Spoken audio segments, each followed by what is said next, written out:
Hello everyone, this is Badal Verma and welcome back to my educational YouTube channel IS Point. I hope you are very well. So today we will discuss about socialism in Europe and the Russian Revolution.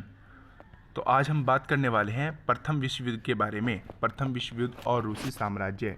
तो जैसा कि आप लोगों को पता ही होगा 1914 में दो यूरोपीय गठबंधनों के बीच ये युद्ध हुआ था। तो एक तरफ तो जर्मनी, ऑस्ट्रिया और तुर्क थे जो कि केंद्र शक्तियों के रूप में खड़े हुए थे, और दूसरी तरफ फ्रांस, ब्रिटेन और रूस थे जो कि बाद में इटली और रोमानिया के तरफ शामिल हो गए थे।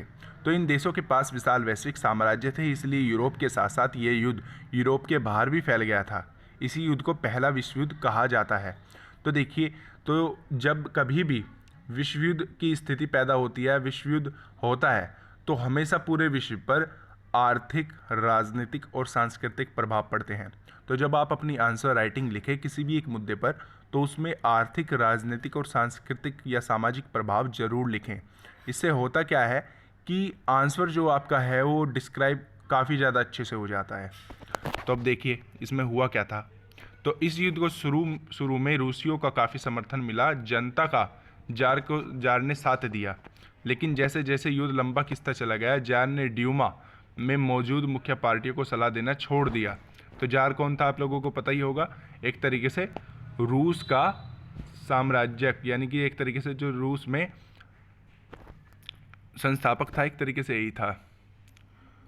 तो उसके प्रति जन समर्थन कम होने लगे और जर्मनी विरोधी भावनाएं दिनों दिन बदलती होने लगी। तो जर्मनी विरोधी भावनाओं का कारण यही लोगों में सेंट पीटर्सबर्ग का नाम बदलकर प्रेतोगार्द रख दिया, क्योंकि सेंट पीटर्सबर्ग जर्मन नाम था और जरीना, जार की पत्नी महारानी अलेक्सांद्रा में जर्मन मूल को होने और उसके घटिया सलाहकारों और ख़ास तौर पर रासपुतीन नामक एवं सन्यासी ने राजशाही को एक अलोकप्रिय बना दिया। प्रथम विश्व युद्ध के पूर्वी मोर्चे पर चल रही लड़ाई पश्चिमी मोर्चे की लड़ाई से भिन्न थी। तो पश्चिमी में सैनिक पूर्वी फ्रांस की सीमा पर बनी खाइयों में लड़ाई लड़ रहे थे, जबकि पूर्वी मोर्चे पर सेना ने काफ़ी बड़ा फासला जो है वो तय कर लिया था। इस मोर्चे पर बहुत सारे सैनिक मौत के मुंह में जा चुके थे। तो एक तरीके से काफ़ी ज़्यादा जो सैनिक थे इसमें मारे भी गए थे और काफ़ी ज़्यादा एक तरीके से खून खराबे की स्थिति 1914 के इस युद्ध में हुई थी। तो पराजय में रूसियों का मनोबल तोड़ दिया था, जो कि 1914 से लेकर 1916 के बीच जर्मनी और ऑस्ट्रिया के रूसी सेनाओं के भारी पराजय झेलना पड़ा। तो 1917 तक 70 लाख लोग मारे गए थे, जिसमें पीछे हटी रूसी सेनाओं ने रास्ते में पड़ने वाली फसलों और इमारतों को भी नष्ट कर दिया, ताकि दुश्मनों की सेना वहां टिक ही न सके। तो फसलों और इमारतों के विनाश करने पर 80 लाख से ज़्यादा लोग शरणार्थी हो गए। इन हालात ने सरकार और जार दोनों को अलोकप्रिय बना दिया। सिपाही भी युद्ध से तंग आ चुके थे, अब वे भी लड़ना नहीं चाहते थे, क्योंकि संपूर्ण विश्व की लड़ाई हो गई थी और काफ़ी ज़्यादा लंबी ये लड़ाई थी, जिसमें एक तरीके से जार को एक तरीके से लोकप्रिय बना दिया था रूस का। तो अब देखिए, तो पहले हम चित्र पर देख लेते हैं। जैसे कि आप ये चित्र देख पा रहे होंगे, जो कि पहले विश्व युद्ध के दौरान सिपाहियों का एक चित्र है। तो इसमें हुआ क्या था, जो शाही रूसी सेना को रूसी स्टील मरोलर कहा जाता था। यह दुनिया की सबसे सशस्त्र सेना थी। तो जब इस सेना ने अपनी निष्ठा बदलकर क्रांतिकारियों को समर्थन देना शुरू कर दिया, तो जार की सत्ता भी ढह गई।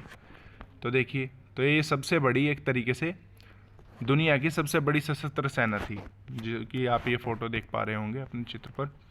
तो देखिए फिर हुआ क्या था, युद्ध से उद्योगों पर भी बुरा असर पड़ा। जैसा कि मैंने आपको बताया कि आर्थिक प्रभाव पड़ते हैं, सामाजिक प्रभाव पड़ते हैं और राजनीतिक प्रभाव पड़ते हैं। तो आर्थिक प्रभाव पहला तो ये हो गया हमारा कि उद्योगों पर असर पड़ा। उद्योगों पर असर पड़ने का मतलब है एक तरीके से आर्थिक स्थिति पर जो है लोगों की असर पड़ा। लोग बेरोजगार हुए होंगे और लोगों में एक तरीके से भुखमरी जैसी स्थिति पैदा हुई होगी। तो रूस के अपने उद्योग तो वैसे ही बहुत कम थे, अब तो बाहर से मिलने वाली आपूर्ति भी बंद हो गई थी, क्योंकि बाल्टिक समुद्र में जिस रास्ते से विदेशी औद्योगिक सामान आते थे उस पर जर्मनियों का कब्जा हो चुका था, और यूरोप के बाकी देशों के मुकाबले रूस के औद्योगिकरण उपकरण ज़्यादा तेज़ी से बेकार होने लगे। तो 1916 तक रेलवे लाइनें टूटने लगी और अच्छी तरह सेहत वाले मर्दों को युद्ध में झोंक दिया गया तो देश भर में मौजूदों की कमी पड़ने लगी और जरूरी सामान बनाने वाले छोटी छोटी वर्कशॉप ठप होने लगी। ज़्यादातर अनाज सैनिकों का पेट भरने के लिए मोर्चों पर भेजा जाने लगा और शहरों में रहने वालों के लिए रोटी और आटे को किल्लत पैदा हो गई। और साल 1916 की सर्दियों में रोटी की दुकानों पर अक्सर दंगे होने लगे। तो एक तरीके से देखिए, इस पूरे पैराग्राफ में हमें आर्थिक, सामाजिक और राजनीतिक प्रभाव साफ साफ दिखाई दे रहे हैं। आर्थिक तो ये हमारा उद्योग खत्म हो गए तो एक तरीके से आर्थिक प्रभाव पड़ गया। फिर उद्योग खत्म होने की वजह से एक तरीके से जो रोजगार थे, लोगों के रोजगार चले गए, उससे सामाजिक प्रभाव पड़ा। और सामाजिक प्रभाव क्यों पड़ा? क्योंकि पूरा का पूरा जो सिस्टम था एक तरीके से बेकार हो गया था, जैसे कि आपने इसमें भी देखा। तो चलिए अब आगे देखते हैं। तो पोर्तुगाल में फरवरी क्रांति। तो सन 1917 की सर्दियों में राजधानी पोर्तुगाल की हालत बहुत ख़राब हो गई थी। ऐसा लगता कि मानव जनता में मौजूद भिन्नताओं को ध्यान में रखकर ही शहर की बनावट तय की गई हो। मजदूरों को क्वार्टर और कारखानों में नेवा नदी के दाएं तट पर बनाए थे और बाएं किनारे पर फैशनेबल इलाके, विंटर पैलेस और सरकारी इमारतें थी। जिस महल में ड्यूबा की बैठक होती थी वह भी इसी तरीके का था। फरवरी में मौजूद के इलाकों में खाद्य पदार्थों की भारी कमी पैदा हो गई थी। इस साल ठंड भी जो थी वो काफ़ी ज़्यादा पड़ रही थी, जिससे कि भीषण कोहरा और बर्फबारी हुई। संसदीय प्रतिनिधि चाहते थे कि निर्वाचित सरकार बची रहे और इसलिए वह जार द्वारा ड्यूमा को भंग करने के लिए की गई जारी कोशिशों का विरोध कर रहे थे। तो एक तरीके से जो यहाँ है, तो इसमें हम देख सकते हैं तालाबंदी किसे कहते हैं। तो फैक्ट्री को स्थायी रूप से बंद करने के लिए मालिकों द्वारा मुख्य फाटक पर ताला डाल देना ही तालाबंदी कहलाता है। ऑलराइट। तो फिर हुआ क्या था, 22 फरवरी को दाएं तट पर स्थित में एक फैक्ट्री को तालाबंदी घोषित कर दिया गया। तो तालाबंदी आपने देखा, यानी कि फैक्ट्री मालिकों के द्वारा एक तरीके से ताला डाल देना ही तालाबंदी कहलाता है। तो अगले दिन इस फैक्ट्री के जो मजदूर थे उसके समर्थन में 50 फैक्ट्रियों के मजदूरों ने भी हड़ताल का ऐलान कर दिया और बहुत सारे कारखानों में हड़ताल का नेतृत्व औरतों भी कर रही थी। तो इसी दिन के बाद अंतर्राष्ट्रीय महिला दिवस का नाम दिया गया। तो आंदोलनकारी जनता बस्ती पर पार करके राजधानी के बाद बीचों बीच नेवस्की प्रोस्पेक्ट तक आ गई। इस समय तक कोई राजनीतिक पार्टी आंदोलन को सक्रिय रूप से संगठित और संचालित नहीं कर सकती थी। तो देखिए, इसमें हमें हिस्टोरिकल बैकग्राउंड जो पता चलता है, पहले तो ये भी पता चल गया कि अंतर्राष्ट्रीय महिला दिवस कब बनाया जाता है। तो ये हमें इसका पूरा इतिहास पता चल गया कि ये कब से इसकी शुरुआत हुई थी।